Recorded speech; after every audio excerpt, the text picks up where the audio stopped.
Bonjour à tous, donc bienvenue pour ce webinaire qu'on a souhaité tous ensemble pour vous parler des mucopolysaccharidoses. Donc c'est un webinaire qui est organisé avec Plémara.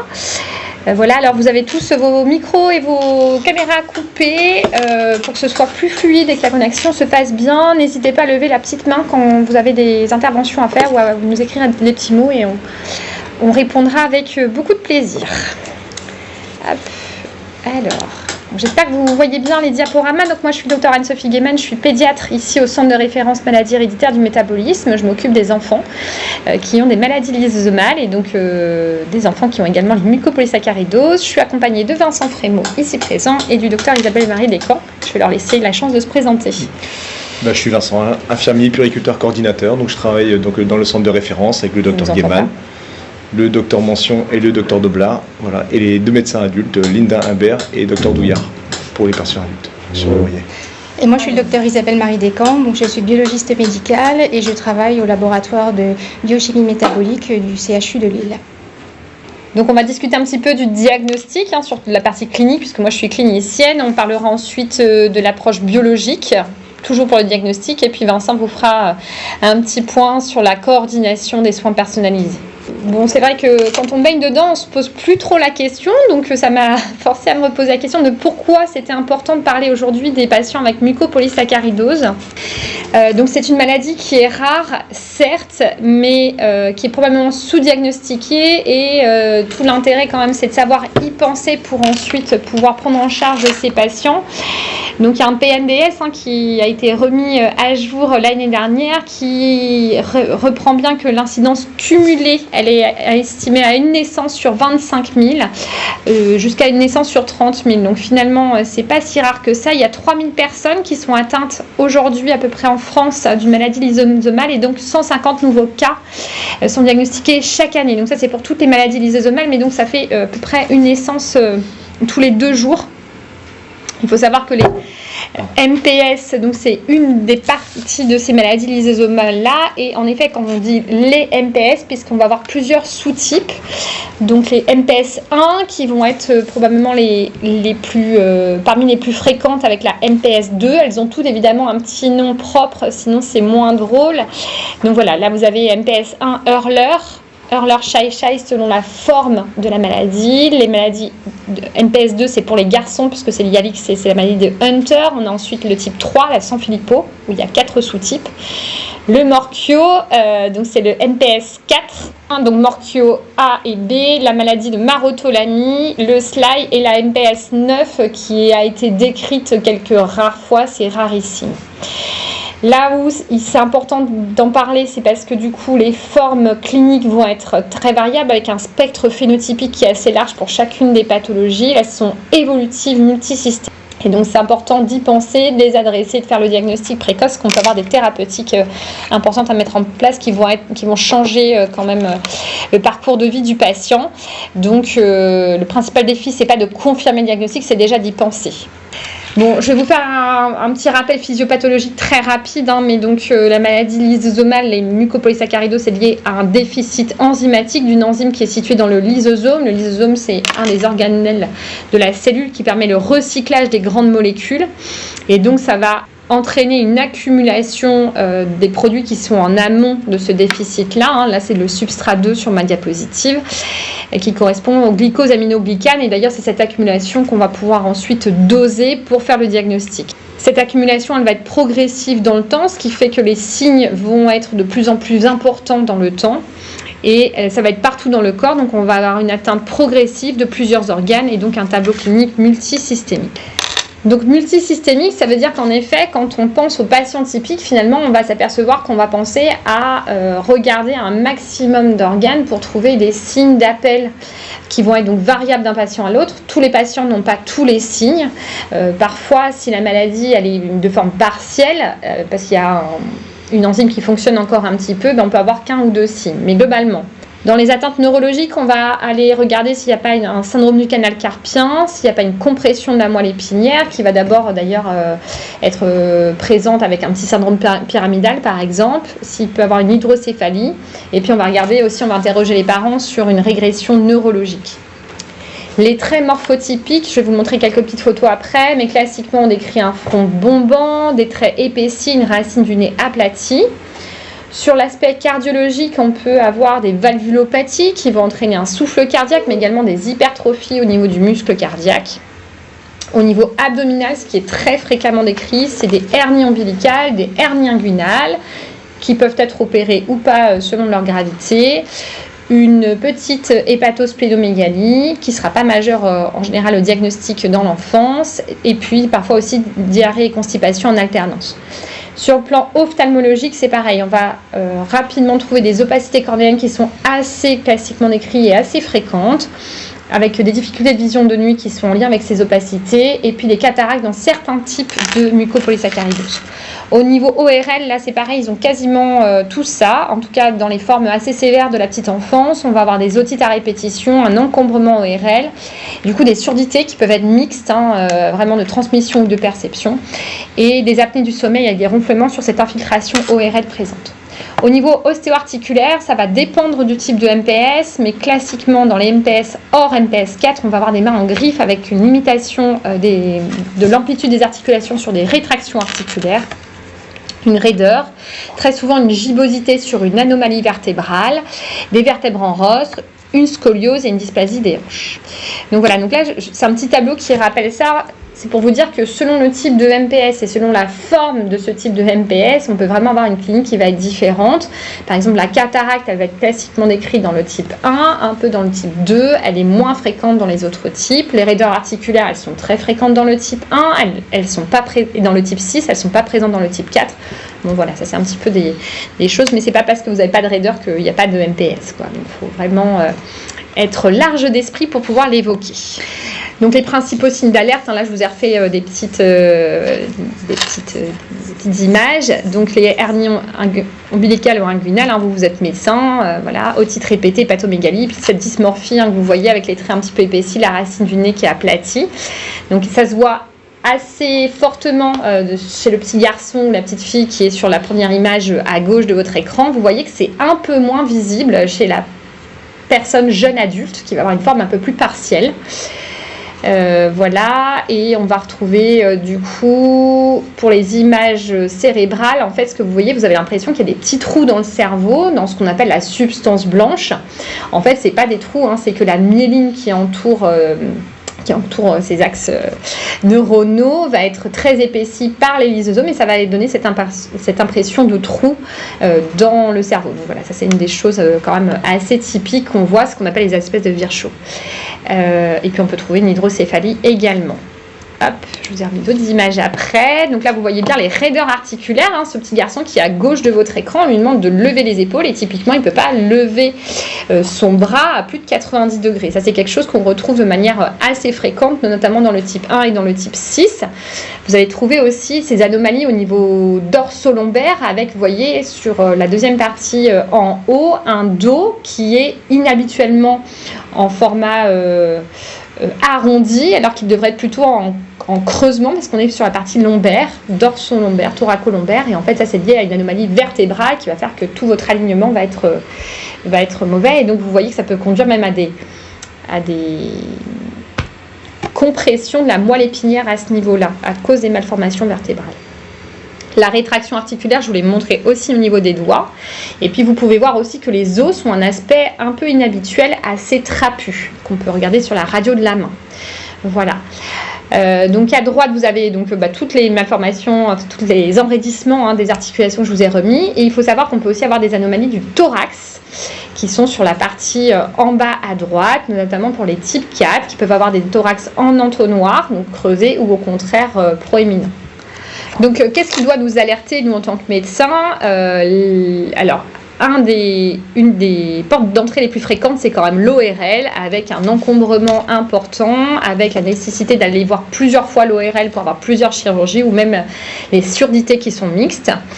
Les orthophonistes aussi peuvent nous les adresser. On a des petits garçons, des petites filles comme ça qui sont suivis par un orthophoniste sur un retard de langage, sur une surdité. Puis l'orthophoniste, elle va tilter un peu sur l'aspect de la main, sur des ressos, sur des raideurs articulaires. Ça a été aussi une porte d'entrée pour certains de nos patients. Donc le kiné peut être aussi nous adresser ce patient pour ses raideurs. Et puis le médecin, lui, il peut un peu tilter aussi sur cet aspect, le faciès, avec des traits un peu épaissis, sur l'hépatomégalies, sur les hernies ombilicales. Voilà, donc ça c'est un peu le redit, mais on focus bien là-dessus avec cette diapo. Quand penser à une MPS, finalement, quand il y a des signes ORL répétés, l'encombrement, les otites à répétition, la surdité, nécessité de plusieurs chirurgies ORL, les hernies ombilicales inguinales, la raideur articulaire, la dysmorphie, ces traits un peu morphotypiques, l'atteinte cardiaque avec le petit souffle cardiaque, et tout ça, et surtout s'ils sont associés, ça va nous faire évoquer cette maladie de surcharge lysosomale, ce groupe que sont les mucopolysaccharidoses. Alors je vous ai fait un petit cas clinique parce qu'il n'y a rien de mieux que les petites histoires. Donc ça c'est un jeune homme qui vit au Maroc, qui a un grand frère et un petit frère en bonne santé, qui est né à terme trophe, et puis il décrit une augmentation du périmètre crânien dans les premiers mois de vie avec des otites à répétition. Bon, ça peut arriver à plein d'enfants. Les parents décrivent quand même une boiterie, d'abord intermittente, puis permanente, avec une atteinte des hanches qui est notée sur le scanner. Des douleurs qui apparaissent 6 mois après le début de la boiterie, et finalement à 8 ans il va être diagnostiqué avec une ostéochondrite bilatérale, donc une inflammation au niveau des hanches et une indication opératoire portée à 8 ans et demi. Donc il va arriver dans le Nord-Pas-de-Calais pour cette chirurgie à 8 ans, et puis dans le même temps on va lui faire végétation et pose d'aérateur transtympanique. Donc il y a aussi un petit suivi au Maroc sur le plan ophtalmo qui dit RAS. Voilà, c'est un bon élève, il est en CM1, il suit bien, et donc il va arriver pour son ostéochondrite des hanches bilatérales. À ce moment-là, la marche elle s'effectue en abduction, ça veut dire que ses hanches sont en dehors, avec une rotation interne bilatérale, des douleurs prédominant au niveau gauche. Voilà, et donc il va se faire opérer. Et dans le bilan préopératoire, on lui fait une numération de formules sanguines. Voilà, regardez un petit peu son taux d'hémoglobine, ses plaquettes. Et à ce moment-là, le biologiste appelle en me disant quand même, j'ai des lymphocytes qui ne sont pas normaux, ils sont vacuolés, et il y en a 20%. Et ça, pour nous, c'est aussi un signe d'alerte sur le plan biologique pour nous orienter vers une maladie lysosomale. On le voit à ce moment-là, il a un poids qui est plutôt sur le versant bien portant, à plus de déviation standard, alors qu'il est plutôt plus petit, à moins une déviation standard, et il a une énorme tête à plus 4 déviations standard. On remarque une franche déviation du rachis que vous voyez très bien sur la radiographie de profil, avec une syphose thoracique et une énorme lordose lombaire. Il a une raideur articulaire, une hypertrophie gingivale, des traits infiltrés. Un examen neurologique strictement normal, et il suit bien l'école, en effet, il n'est pas déficitaire sur le plan cognitif. On le revoit un petit peu après tout ça, on a évoqué la mucopolysaccharidose, mais il est rentré au Maroc, donc il faut qu'on le reprenne un petit peu dans notre centre. Entre-temps, je vous rappelle qu'il y a eu le Covid, donc ça prend un peu de temps d'organiser tout ça. Et donc on le revoit en juillet 2021 pour compléter le bilan. À ce moment-là, il est en CM2, il va très très bien à l'école, vraiment sa tête elle fonctionne très très bien, mais il décrit une paresthésie, c'est-à-dire des fourmillements au niveau des 2 mains à la tenue du stylo, dans les 5 doigts qui sont plutôt positionnels, des difficultés motrices à la tenue du stylo, mais également après son opération, on l'a récupéré. Malheureusement, il n'avait pas pu avoir de rééducation après son opération, il marchait à 4 pattes dans les escaliers, donc il était très très atteint sur le plan des membres inférieurs, avec un grand déficit moteur de la ceinture abdominale et de la racine des membres inférieurs. On lui fait cette IRM cérébrale. Vous allez retrouver les petits trous dans la substance blanche au niveau de l'IRM cérébrale, et puis vous allez trouver quand même il y a des rétrécissements au niveau médulaire, c'est-à-dire là où passe la moelle épinière. La moelle épinière elle passe entre les 2 parties des vertèbres, donc vous avez les petits carrés qui sont à gauche, vous avez les petites pointes épineuses à droite, et au milieu vous voyez un canal qui est blanc avec une ligne noire au milieu, et ça c'est sa moelle épinière, et vous voyez qu'il y a des moments, le blanc, c'est-à-dire le liquide qui entoure la moelle épinière, il n'y en a quasiment plus. C'est quand même un petit peu comprimé. Voilà, donc c'est ce qu'on voit. Rétrécissement, c'est ce que vous voyez ici. Et la syphose thoracique haute avec vraiment cette grande lordose lombaire qui est complètement anormale. Pour information, ce grand garçon-là, en CM2, on a posé le diagnostic chez lui. Donc, on a suspecté que la MPS sur les traits morphotypiques, sur l'encombrement ORL persistant, sur cette anomalie osseuse, la rétraction articulaire, l'anomalie au niveau du dos. On a dosé les glycosaminoglycanes urinaires qui ont trouvé une augmentation de certains de ces grands sucres. On a fait la confirmation en dosant l'enzyme qui était effondrée et on a complété par une analyse génétique. Et donc ce jeune homme a une mucopolysaccharidose de type 6, maladie de Maroteau-Lamy. Alors pourquoi c'est important et pourquoi on veut faire un focus aujourd'hui sur les mucopolysaccharidoses, c'est parce qu'il y a un vrai intérêt aujourd'hui à les diagnostiquer précocement pour mettre en place des thérapies et un accompagnement qui va vraiment changer le parcours de vie du patient.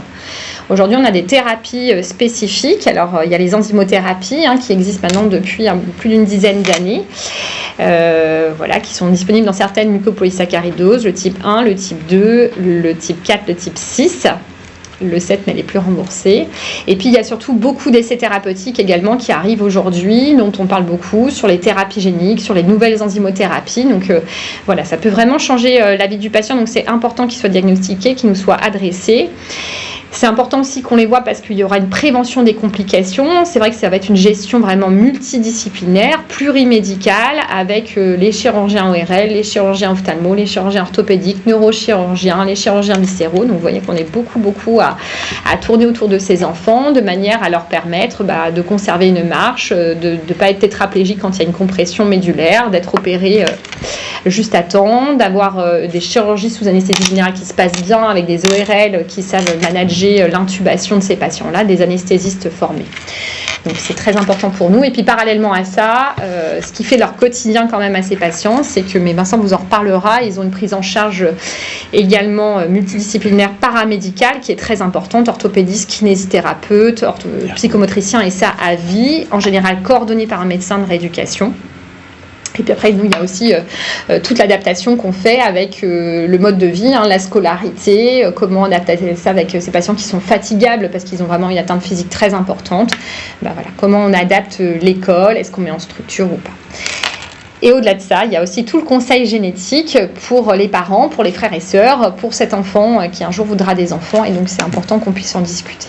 Voilà, donc mes take-home message, c'est les maladies, les MPS sont des maladies multisystémiques. Très souvent, il y a quand même une association de symptômes. La raideur articulaire ou la gibbosité chez l'enfant n'est jamais malade.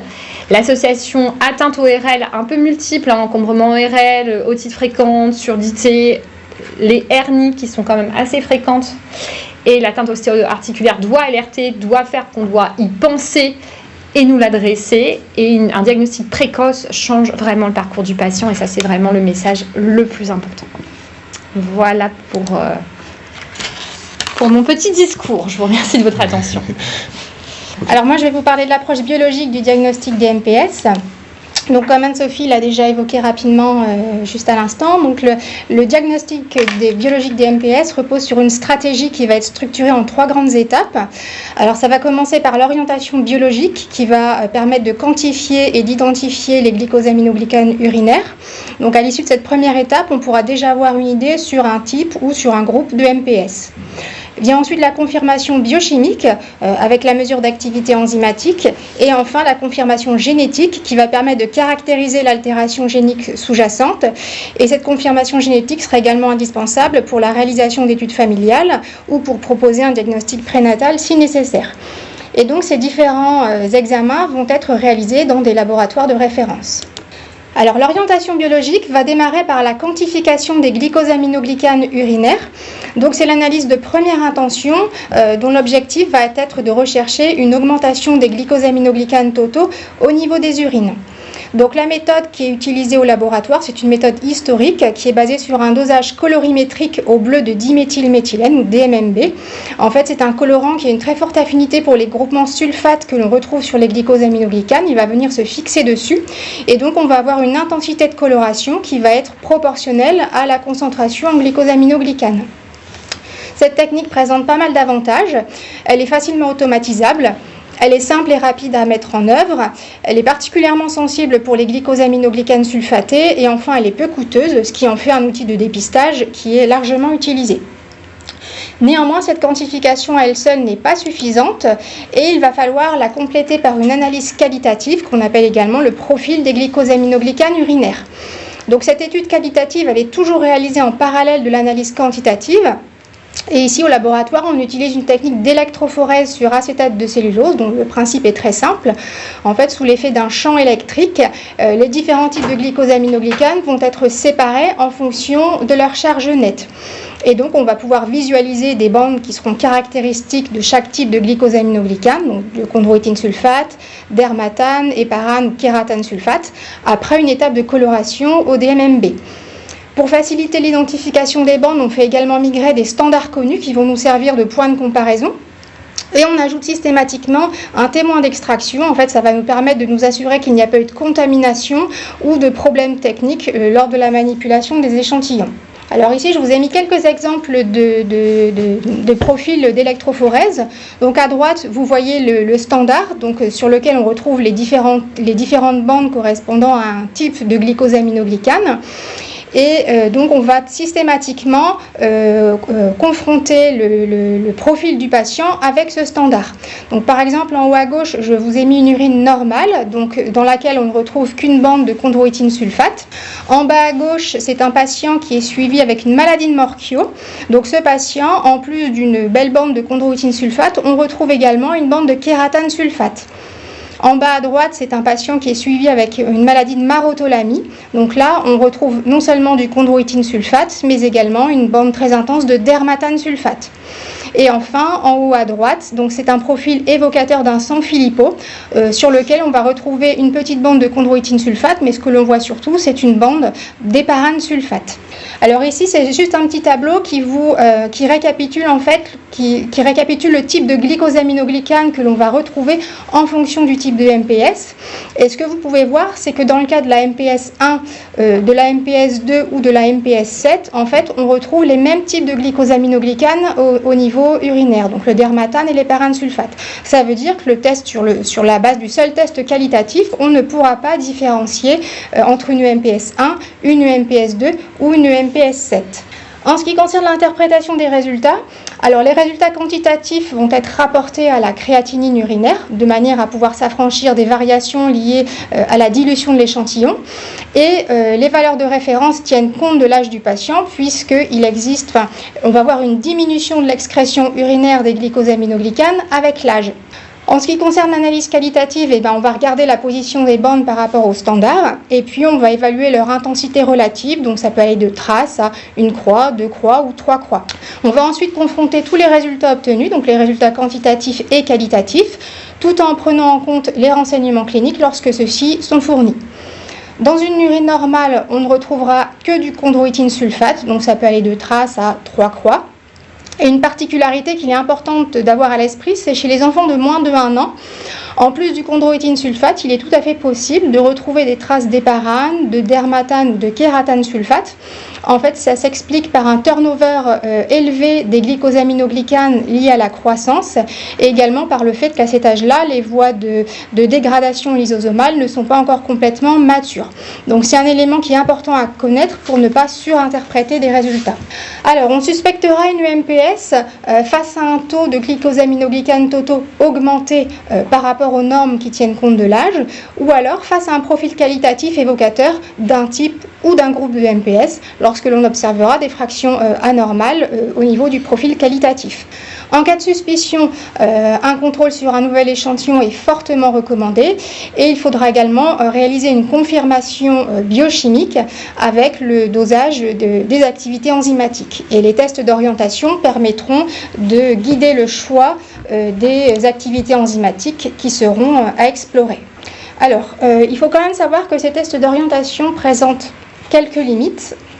Et à commencer par le volume échantillon requis. C'est vrai que pour la technique, on a besoin d'un volume minimum de 10 ml et c'est vrai que avoir ce volume chez des enfants ou chez des bébés, c'est pas toujours évident à obtenir. Il y a également l'influence de la créatinurie, puisque lorsqu'on a une créatinurie trop basse, on va avoir une surestimation des résultats de quantification, et à l'inverse, en cas de créatinurie trop élevée, une sous-estimation des résultats de quantification. En ce qui concerne le test qualitatif, eh bien, comme son nom l'indique, on ne va pas pouvoir quantifier les différentes fractions. On reste sur une interprétation subjective qui nécessite quand même d'avoir un opérateur expérimenté. C'est une lecture qui est parfois difficile, parfois on peut avoir des sortes de surcharges, ça fait des images, ça fait un petit peu des traînées sur le support d'acétate de cellulose, et ça arrive notamment lorsque les urines n'ont pas été congelées suffisamment rapidement après le prélèvement. Et enfin, dans le cas de la MPS 4, la maladie de Morquio, eh bien, l'excrétion de kératane sulfate est parfois faible et on peut très bien ne pas voir de bande de kératane sulfate au niveau du profil qualitatif. Il y a également un risque de faux positif.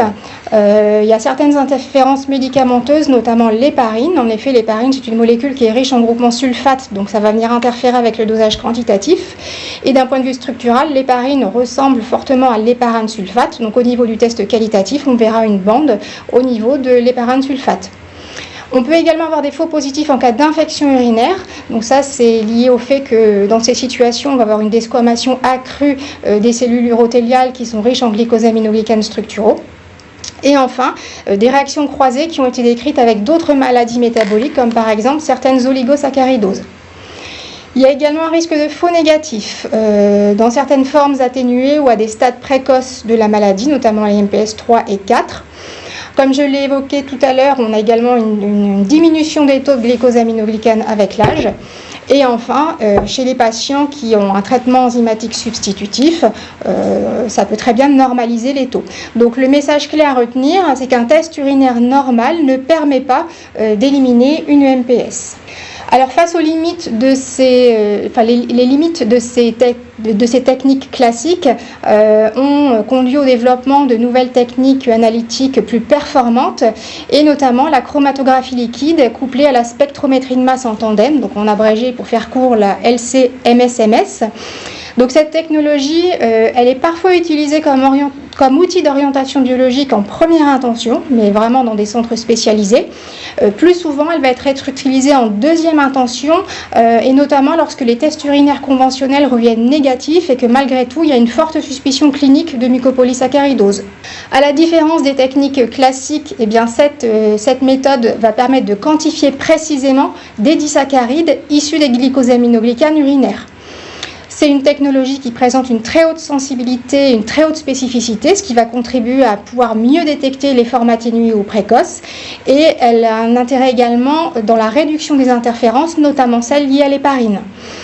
On va pouvoir calculer des ratios de glycosaminoglycanes, par exemple le ratio HS sur DS ou KS sur HS, ce qui va contribuer à mieux différencier les différents types de MPS, ce qui permettra d'orienter de manière mieux ciblée les activités enzymatiques qui seront à explorer. Au-delà de l'orientation initiale, c'est également une technique qui présente un intérêt pour le suivi biologique des patients, notamment ceux qui sont sous traitement enzymatique substitutif ou ceux ayant bénéficié d'une greffe de cellules souches hématopoïétiques. En effet, puisqu'on va évaluer, on va quantifier une charge métabolique en glycosaminoglycanes, eh bien cela permettra d'évaluer la réponse biologique au traitement. Donc sur le plan pratique, c'est une technique qui nécessite un faible volume urinaire. Le temps d'analyse est relativement court. Par contre, à l'heure actuelle, ça reste une technique encore ultra spécialisée qui n'est réalisée que dans quelques laboratoires. Et enfin, pour terminer avec l'orientation biologique, donc je rebondis avec ce qu'avait dit Anne-Sophie tout à l'heure, je voulais juste faire un petit aparté donc, sur les anomalies cytologiques des cellules sanguines qu'on va pouvoir observer au niveau d'un frottis sanguin. Donc comme Anne-Sophie l'a dit, on peut voir des lymphocytes vacuolés. On peut également retrouver certaines granulations anormales qui vont traduire en fait une surcharge intracellulaire. Donc ce qui est important à savoir, c'est que ce sont des anomalies qui ne sont ni constantes ni spécifiques, à savoir que leur absence ne permettra pas d'exclure le diagnostic et à contrario, leur présence ne permettra pas d'affirmer formellement qu'on est dans le cadre d'une mucopolysaccharidose. Donc ça doit rester un signal d'alerte, notamment dans un contexte clinique évocateur, un signal d'alerte qui doit inciter à demander un bilan métabolique. Alors une fois que l'on a suspecté une mucopolysaccharidose sur la base de la clinique, mais également des tests d'orientation, on va passer à l'étape suivante, qui est la confirmation biochimique, et celle-ci va reposer sur le dosage des activités enzymatiques spécifiques. Alors on va pouvoir utiliser différents types d'échantillons, principalement les leucocytes prélevés sur sang et DTA. On peut aussi avoir recours à des fibroblastes, à des taches de sang séchées, mais ça c'est vrai uniquement en dépistage. Et enfin, dans le cas du diagnostic prénatal, on peut utiliser du liquide amniotique ou des villosités choriales. Alors au niveau analytique, les méthodes qu'on va utiliser reposent sur l'incubation de l'échantillon du patient avec un substrat qui va être spécifique de l'enzyme et on va venir mesurer le produit de la réaction enzymatique. Alors en routine, on utilise essentiellement des substrats fluorogéniques qui vont libérer du 4-méthyl-imbelliférone ou 4-MU. Et le principe est très simple. En fait, si dans l'échantillon de patient, l'enzyme est présente et fonctionnelle, elle va venir hydrolyser le substrat qui va libérer du 4-MU. Et donc, on va mesurer une intensité de fluorescence qui va être proportionnelle à l'activité enzymatique. Et à contrario, si l'enzyme est déficitaire, eh bien, le substrat ne sera pas hydrolysé, il n'y aura pas libération de 4-MU. Et donc, on aura une intensité de fluorescence qui sera très abaissée, voire nulle. Donc ça reste la méthode de référence en routine. Elle présente une bonne sensibilité, une bonne reproductibilité. Néanmoins, ça reste une mesure indirecte de l'activité enzymatique. En parallèle, il existe également des méthodes par LC-MSMS qui vont utiliser des substrats synthétiques spécifiquement conçus pour chaque enzyme. Alors là, c'est un petit peu différent de la LC-MSMS d'orientation dont j'ai parlé il y a quelques minutes. En fait, dans la LC-MSMS d'orientation, on quantifiait des disaccharides issus des glycosaminoglycanes, alors que là, on va mesurer directement une activité enzymatique via le produit de la réaction qui se sera formé. Donc c'est une technique qui est extrêmement spécifique et son gros avantage, c'est que comme chaque produit de réaction possède une masse qui lui est propre, eh bien on va pouvoir doser simultanément plusieurs enzymes, c'est ce que l'on appelle le multiplexage. Donc là encore, c'est une technique qui n'est utilisée à l'heure actuelle que dans quelques plateformes spécialisées. Là, je vous ai simplement mis un tableau qui vous indique quelles enzymes on va rechercher en fonction du type de MPS. Donc, par exemple, si on suspecte une MPS 1, on fera le dosage d'activité enzymatique de l'alpha-L-iduronidase. Si on suspecte une MPS 2, on fera l'activité enzymatique de l'iduronidase 2 sulfatase, etc. En ce qui concerne l'interprétation des résultats, alors dans les formes classiques de MPS, on a généralement une activité effondrée ou très diminuée, et dans les formes atténuées, on va pouvoir avoir une activité résiduelle in vitro. Néanmoins, c'est une interprétation qui doit être extrêmement prudente parce qu'il existe un certain nombre de points de vigilance, à commencer par l'absence de corrélation directe entre l'activité enzymatique mesurée et la sévérité clinique. En effet, ce qui se passe in vitro dans le tube ne reflète pas forcément la situation in vivo, et on peut très bien avoir pour une même activité enzymatique résiduelle des phénotypes très différents. Il y a ensuite ce qu'on appelle les pseudo-déficits enzymatiques. Donc, ce sont des situations où on va mesurer une activité enzymatique qui sera très basse, alors qu'en réalité, il n'y a aucune maladie. Et ça, en fait, c'est lié à des variants génétiques bénins où la structure de la protéine enzymatique est très légèrement modifiée. In vivo, ça n'a strictement aucun impact. Par contre, in vitro, la fonctionnalité de la protéine sera altérée. Ensuite, bien évidemment, il faut prendre en compte le contexte thérapeutique. Les patients qui sont sous traitement enzymatique substitutif ou en cas de chimérisme post-greffe de cellules souches hématopoïétiques, eh bien, on peut avoir une restauration partielle ou complète de l'activité enzymatique. Et plus rarement, les situations de mosaïcisme, où là encore, on peut avoir des activités enzymatiques limites. Et ça, c'est très variable en fonction de la proportion de cellules qui sont atteintes et en fonction du tissu qui est analysé. Donc, vous l'aurez compris, un dosage enzymatique ne doit jamais être interprété seul. Il faudra toujours confronter avec la clinique et les résultats des glycosaminoglycanes urinaires. Et une confirmation définitive devra être apportée par l'analyse génétique. Donc après la confirmation biochimique, l'analyse moléculaire, c'est ce qui va constituer la dernière étape dans le diagnostic des MPS, et c'est ce qui va permettre de venir confirmer de manière formelle un diagnostic qui a déjà été pas mal argumenté sur le plan clinique mais aussi sur le plan biologique. Donc le premier objectif, bien évidemment, ça va être d'identifier le gène, la mutation en cause. Cela permettra également de lever d'éventuelles ambiguïtés, notamment dans les situations où l'enzymologie est difficile d'interprétation, comme je l'ai évoqué à l'instant. L'analyse moléculaire va permettre de préciser le mode de transmission. Donc je le rappelle, dans les MPS, on est sur une transmission autosomique récessive, à l'exception de la MPS 2, où on sera sur une transmission récessive liée à l'X. L'analyse moléculaire va permettre également le conseil génétique lors du dépistage des apparentés, mais également dans les cas de diagnostic prénatal ou de diagnostic pré-implantatoire. Et enfin, l'analyse moléculaire prend une dimension de plus en plus thérapeutique, puisque certaines stratégies, certains essais cliniques nécessitent d'avoir une confirmation moléculaire précise pour pouvoir y accéder. En ce qui concerne la stratégie de séquençage, elle va être adaptée au contexte clinique et biochimique. Alors en première intention, si vraiment on a une orientation qui est très claire, si on a pu identifier clairement un déficit enzymatique, eh bien on va privilégier un séquençage ciblé du gène suspecté, généralement par NGS. Et c'est également l'approche qui va être privilégiée pour les études familiales avec l'analyse de ségrégation. En revanche, si on a une orientation biochimique qui est plus incertaine, face à un phénotype atypique ou si les données clinico-biologiques sont discordantes, on va élargir la recherche à des panels multigènes qui vont cibler soit les maladies lysosomales ou plus largement les maladies métaboliques.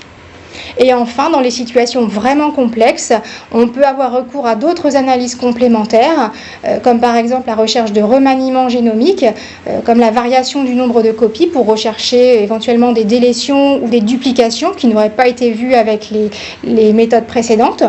On peut faire l'analyse des régions non codantes, faire une recherche de mosaïcisme et, dans certains cas, avoir recours à un séquençage plus large de type exome, voire génome complet. En ce qui concerne l'interprétation des variants, alors il faut savoir que les gènes impliqués dans les MPS présentent une très grande hétérogénéité moléculaire et un même gène peut être porteur de très nombreuses mutations différentes, dont un certain nombre sont rares voire privées, c'est-à-dire spécifiques d'une seule famille. Leur interprétation va être basée sur les recommandations internationales de l'ACMG et de l'AMP, avec des adaptations spécifiques pour les maladies lysosomales. De cette manière, ça permettra d'avoir une approche standardisée et reproductible pour les interpréter. Alors, il y a un certain nombre de critères qui vont être utilisés pour interpréter ces variants. Tout d'abord, l'impact du variant. Est-ce que c'est un variant qui va entraîner une perte de fonctionnalité de la protéine? Par exemple, si c'est un variant suite à l'apparition d'un codon stop ou un décalage du cadre de lecture, donc ça peut entraîner une perte de fonctionnalité de la protéine. On va prendre en compte également sa fréquence dans la population, voir s'il s'agit d'un variant rare ou pas. On prend en compte également les données fonctionnelles comme l'activité enzymatique, des données familiales avec l'analyse de ségrégation, est-ce que c'est un variant qui va être présent sur les deux allèles ou pas, et on prend aussi en compte les données publiées, donc soit de la littérature ou issues des bases de données. Donc tous ces critères vont être combinés les uns aux autres avec un système de pondération, ce qui permettra de classer ces variants en différentes catégories, donc les variants pathogènes, probablement pathogènes, les variants de signification indéterminée, les variants probablement bénins et les bénins. Alors même s'il y a des critères d'interprétation, c'est une interprétation qui reste quand même complexe et qui présente quelques limites. Tout d'abord, la fréquence élevée des variants de signification indéterminée pour lesquels on n'a pas suffisamment d'éléments pour conclure quant à leur caractère pathogène ou non. Et à cela s'ajoutent des données de la littérature qui sont souvent limitées, notamment lorsqu'il s'agit de variants rares ou de variants privés. Et c'est pour cette raison qu'il est indispensable d'avoir une démarche intégrée où les résultats de la génétique seront confrontés aux autres données, donc la biochimie avec l'activité enzymatique, le profil des glycosaminoglycanes urinaires et bien évidemment le phénotype clinique pour s'assurer de la cohérence globale. Donc le message important, c'est que la génétique seule ne permet pas d'interpréter un variant, c'est vraiment la cohérence de l'ensemble de ces données qui permettra d'aboutir à une conclusion fiable. Alors pour terminer avec la génétique, je voulais simplement dire quelques mots sur la corrélation génotype-phénotype dans les MPS. Alors globalement, c'est une corrélation qui reste limitée et qui est très variable en fonction du type de MPS et du gène impliqué.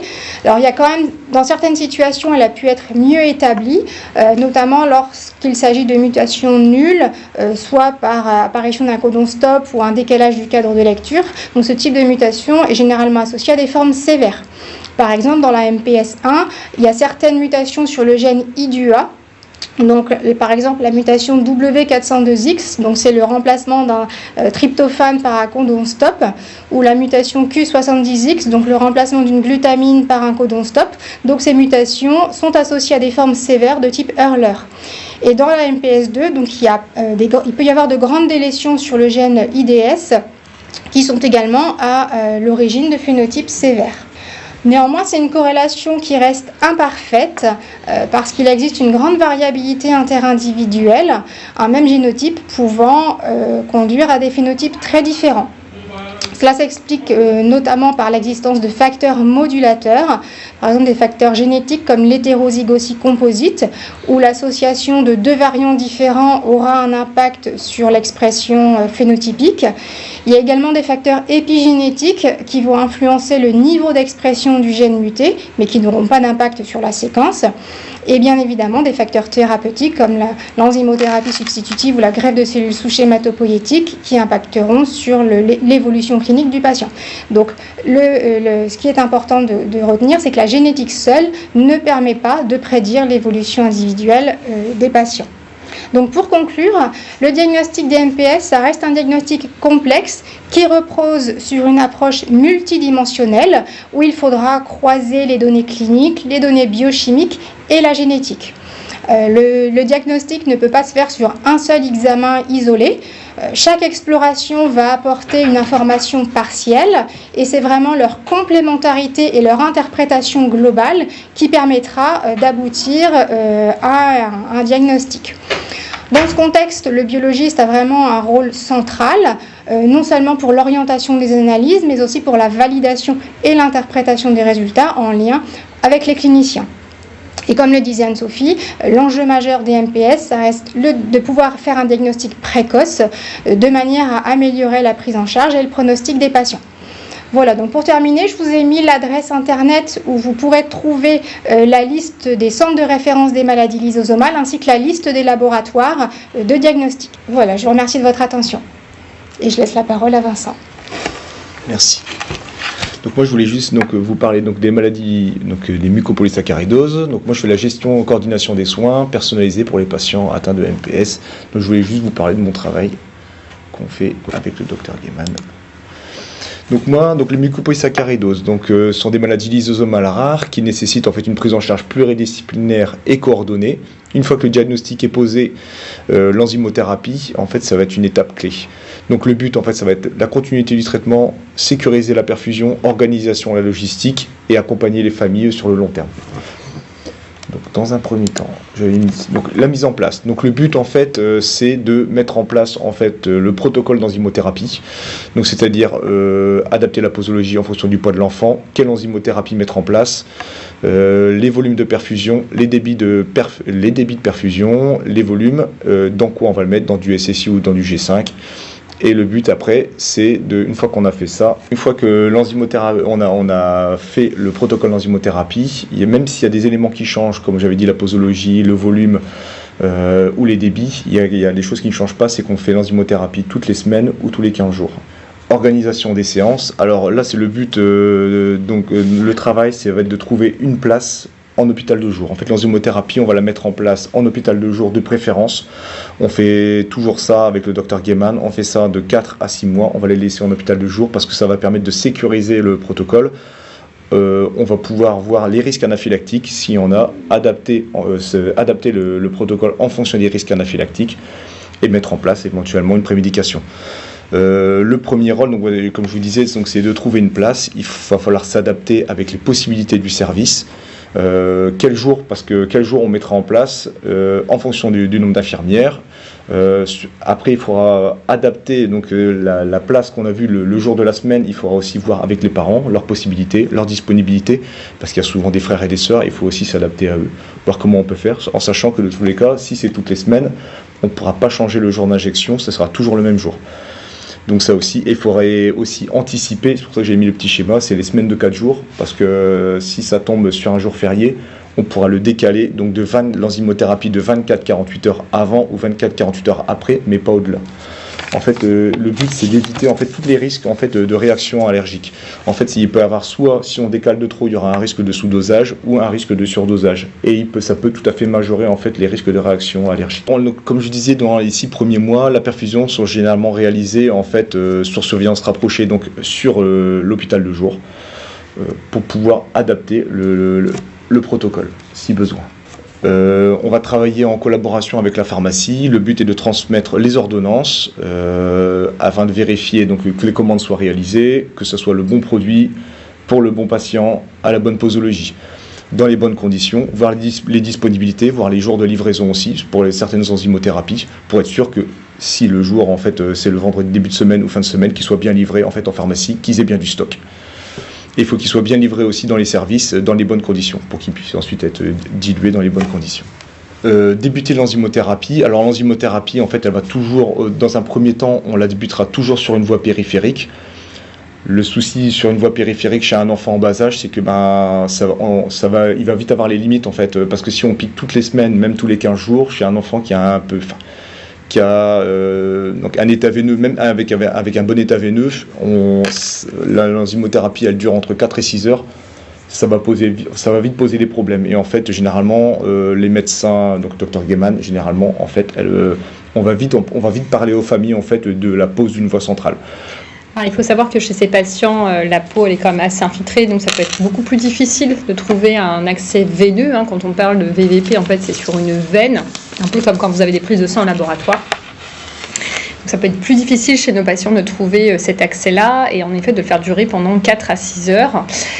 D'où l'intérêt, en effet, pour la sécurité du patient et aussi pour son confort, de parler des voies centrales, c'est-à-dire en fait un cathéter central en général on utilise les PAC, c'est la deuxième image que vous avez mis Vincent en bas. Voilà. Le but en fait c'est vraiment la qualité de vie du patient. Alors c'est faciliter la voie d'abord, c'est-à-dire que l'avantage c'est qu'on va piquer qu'une fois dans le PAC. On va mettre donc un patch d'EMLA sur le PAC, donc ça anesthésiera la peau et en fait une fois que c'est piqué, on est sûr d'être dedans.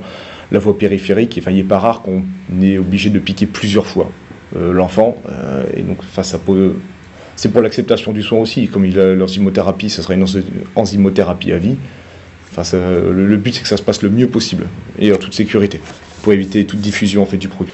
L'accompagnement global du patient, alors Dr Gaiman en avait parlé aussi, c'est que les patients en fait ils ont des besoins, même s'il y a les mucopolysaccharidoses ont vraiment des évolutions différentes, ils ont tous la plupart du temps les mêmes besoins. Alors en kinésithérapie, en ergothérapie. Donc le but c'est de faire la coordination, faire du lien avec les structures, parce que généralement il y a déjà les structures qui sont mises en place. On a souvent le CAMS libéral, les SSR qui vont mettre en place, les IME, les IEM. Le but c'est de faire du lien avec eux et faire du lien aussi avec les médecins libéraux, les infirmiers libéraux et les cabinets aussi de rééducation libérale. Le maintien de la scolarité, alors ça c'est un point aussi très important, Dr Gaiman en a parlé aussi, c'est qu'en fait l'enzymothérapie ça dure entre 4 et 6 heures sur une journée fixe dans la semaine, c'est-à-dire que généralement ils viennent le matin pendant 6 heures, généralement même si c'est sur la matinée quand ils rentrent chez eux, souvent ils ne vont pas en cours l'après-midi et il y a même des patients qui sont fatigués dues à l'enzymothérapie, ils ont des fatigues dues à l'enzymothérapie qui ne vont pas en cours le lendemain. Alors c'est-à-dire que si l'enzymothérapie c'est le jeudi, qui ne vont pas le jeudi à l'école, qui n'y vont pas le vendredi, ils restent le lundi, mardi quoi. Donc ça fait un peu. Donc le vrai but c'est de travailler en collaboration. On a une super équipe en fait au CH des profs qui viennent en fait faire cours lors de l'enzymothérapie. Ça permet de rattraper les cours, de revoir avec eux des notions et surtout garder du lien avec l'école, parce que le but, ce qu'on veut nous, c'est surtout qu'il n'y a pas de cassure en fait avec l'école et qu'ils continuent à y aller. Les relais vers les villes, les prises en charge à domicile, alors ça, comme je vous disais, en fait, nous, on les prend en charge généralement entre 4 et 6 mois donc en hôpital de jour. Une fois qu'on a vu que le protocole était bien adapté, qu'il n'y avait pas de risque allergique, ou alors que les risques allergiques avaient été traités en fait par des prophylaxies. Le but, c'est de les mettre en périphérie, donc soit avec des HAD, soit avec des prestataires, avec des infirmières libérales. Et donc on travaille avec les produits rétrocédables, avec la pharmacie et la rétrocession.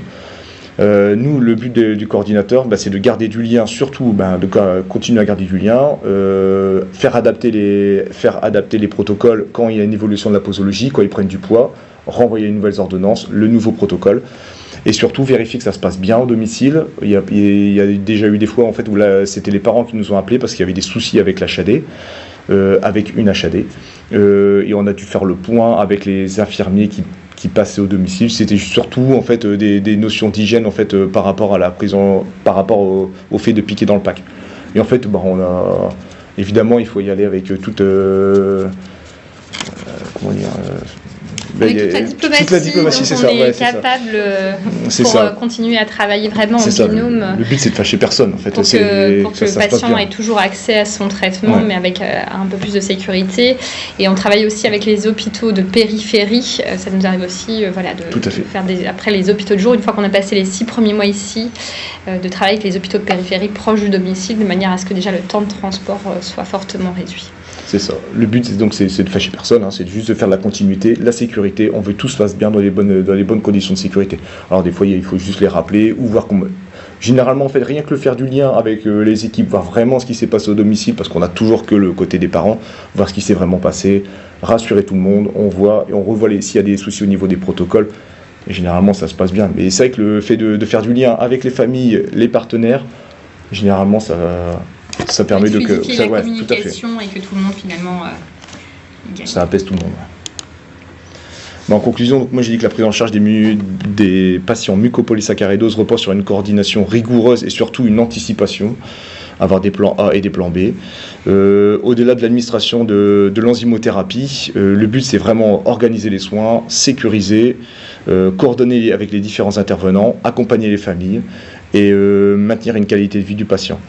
Alors dans la qualité de vie, ce que Vincent n'a pas mentionné dans son diaporama, c'est qu'il y a les vacances. On parle d'enfants, on parle d'adultes, on parle qui ont besoin de vacances ou bien de faire leurs études ailleurs, etc. Et donc on a aussi un partenariat qui fonctionne très bien sur le territoire français et qu'on essaye aussi d'étendre un petit peu dans les pays étrangers. Mais on a des patients qui, pendant leurs vacances, font un peu le tour de France et le tour des hôpitaux pour aller faire leur cure d'enzymothérapie. Donc ça aussi, ça fait partie des missions de coordination qui nous aident à maintenir du lien, à ne pas rompre le traitement, à assurer la sécurité sanitaire du patient et tout en lui apportant une qualité de vie.